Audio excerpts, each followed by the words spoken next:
Bienvenidos. En esta lección haremos referencia a un modelo integrador, que se llama modelo de triple riesgo delictivo. En este modelo aparecen muchos elementos muy interesantes y lo más interesante de todo ello es la intersección y la explicación que su autor, el profesor Redondo Illescas, hace acerca de la explicación del delito. La publicación que vamos a analizar en esta lección es una publicación del Boletín Criminológico, en concreto los números 108 y 109, si bien ha sido fruto de unas versiones más ampliadas, de otras publicaciones más amplias, pero quería comentar en esta lección la referencia a este boletín criminológico en el que se realiza una síntesis de esta teoría que viene a ofrecer luz acerca de la integración teórica en materia criminológica. Las explicaciones tradicionales del delito han dirigido su atención a tres fuentes criminológicas principales y han atribuido al delincuente o bien la maldad, o bien la necesidad, o bien la tentación. Así pues, cuando hablamos de maldad hablábamos de características biológicas o psicológicas, cuando hablábamos de necesidad hablábamos de características sociológicas y cuando hablábamos de tentación hablábamos de oportunidad. Por lo tanto, el punto, el anclaje explicativo de la delincuencia ha tenido esos tres marcos estrella en los que se han desarrollado numerosas teorías. El presupuesto de partida es que probablemente en ninguno de estos ámbitos hay una explicación suficiente para la delincuencia, sino que son todos ellos, cuando los factores de riesgo se aunan e interaccionan entre sí, cuando podemos ver la explicación de por qué se cometen delitos, por qué la delincuencia social. En esta transparencia aparecen los tres grupos a los que he hecho referencia: el énfasis en mecanismos personales, énfasis en mecanismos sociales y énfasis en las oportunidades delictivas. Las teorías que engrosan el primer apartado son las teorías de la elección racional, el positivismo clásico, la sociobiología, las teorías sobre rasgos personales, el aprendizaje, el autocontrol. Cuando hablamos hacemos hincapié en mecanismos sociales, volvemos nuestra vista a teorías de disuasión, a las teorías de pobreza, marginación, a la anomia, a la tensión, a la ruptura, al aprendizaje social, al etiquetado, a las teorías críticas, feministas, situacionales. Y cuando hablamos o hacemos hincapié de en las oportunidades delictivas, hablamos de teorías situacionales, actividades rutinarias, patrón delictivo y ventanas rotas. En esta estupenda tabla que sintetiza los grupos teóricos, vemos cómo existe una diferencia entre unos grupos teóricos y otros, pues cada grupo teórico se incardina en un apartado.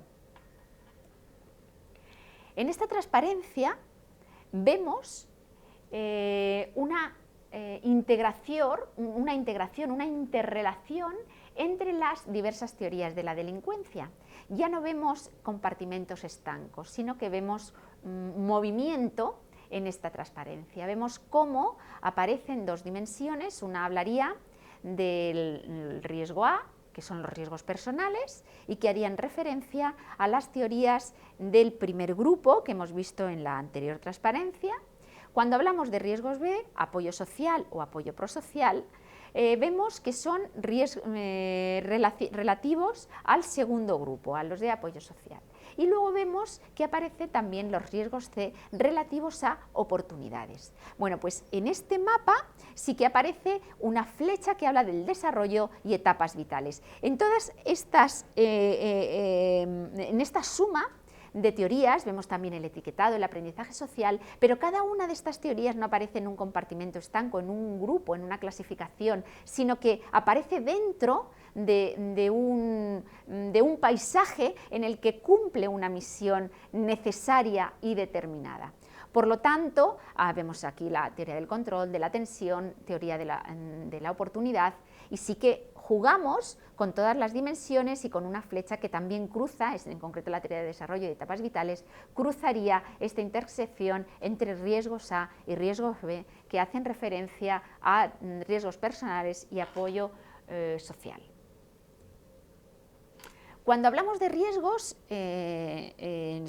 a todos se nos viene a la cabeza el hecho de que a un riesgo pues, se apareja un factor de protección, una cara lleva su cruz. Bueno, pues aquí el profesor Redondo Illescas hace una recopilación de las dimensiones del riesgo y va a hablar de una dimensión del riesgo en el margen derecho de la transparencia, habla de factores de protección, en el otro de riesgo. Cuando habla de impulsividad, hiperactividad o problemas de atención, habla a renglón seguido, pero sí que en un apartado distinto, de autocontrol, de normalidad.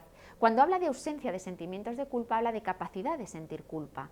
Cuando habla de bajas habilidades interpersonales, habla de buenas habilidades. Cuando habla de creencias antisociales, habla también de creencias prosociales. Por lo tanto, es una dimensión en la que no hay más factores de riesgo o menos, sino que depende de la graduación que hagamos, tendremos factores de protección o factores de riesgo. En igual medida, la segunda tabla hace referencia a factores de riesgo y factores de protección, pero relativas al segundo bloque que hemos visto en la transparencia inicial, en la que aparecía en compartimentos estancos y que hace referencia a aspectos sociales, de socialización, habla de una crianza inconsistente, factor de protección ante el delito, la crianza que combina equilibradamente el afecto y la dedicación. Habla de amigos delincuentes y de amigos prosociales.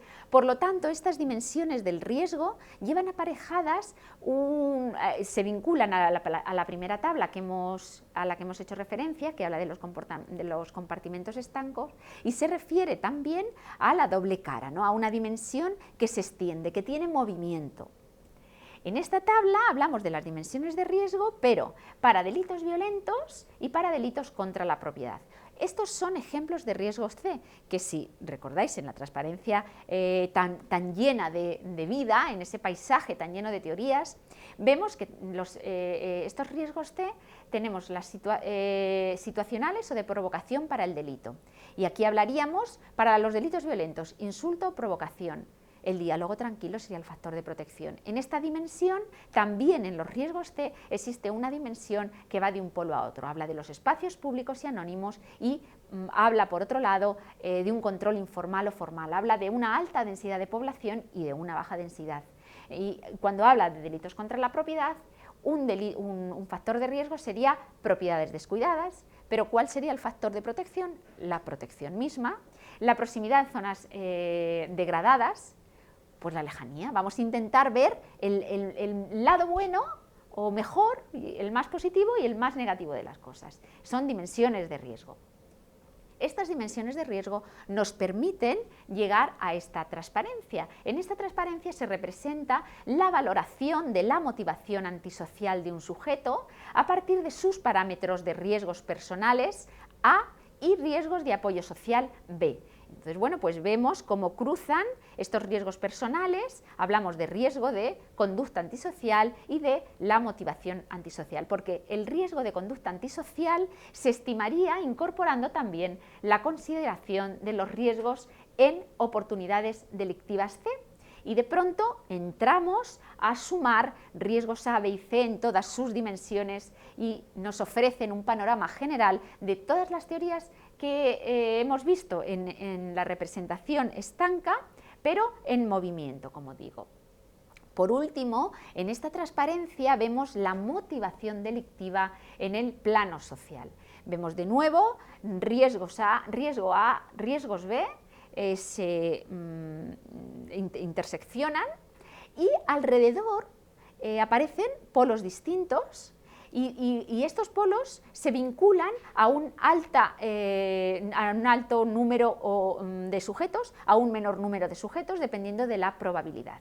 Y también así podemos medir la motivación delictiva en el plano social, porque cuando hablamos de riesgos personales, de riesgos de apoyo prosocial o de vinculación a la sociedad prosocial, estamos hablando de una motivación moderada, de una motivación alta, de una motivación baja o de una motivación alta en un número pequeño de sujetos. Por lo tanto, si nos vamos a la columna más superior derecha, a la esquina superior derecha, estamos viendo que la motivación delictiva es baja. ¿Por qué? Porque estamos jugando con factores de riesgo positivos tanto en el ámbito personal como en el ámbito social. Si nos vamos a la esquina inferior derecha, estamos viendo que la motivación delictiva es alta, pero solo para un número determinado de sujetos, porque ahí vamos a sumar en la parte positiva de los vínculos prosociales, pero vamos a hablar del lado negativo de los riesgos A, es decir, de los riesgos personales.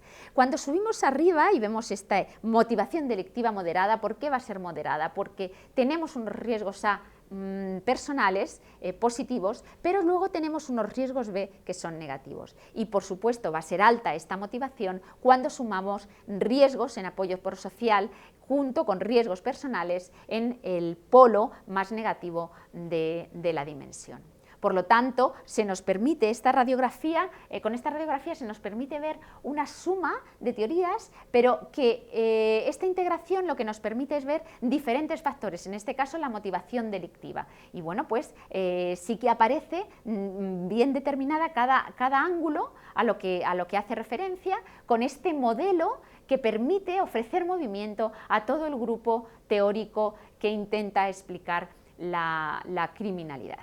Muchas gracias por la atención.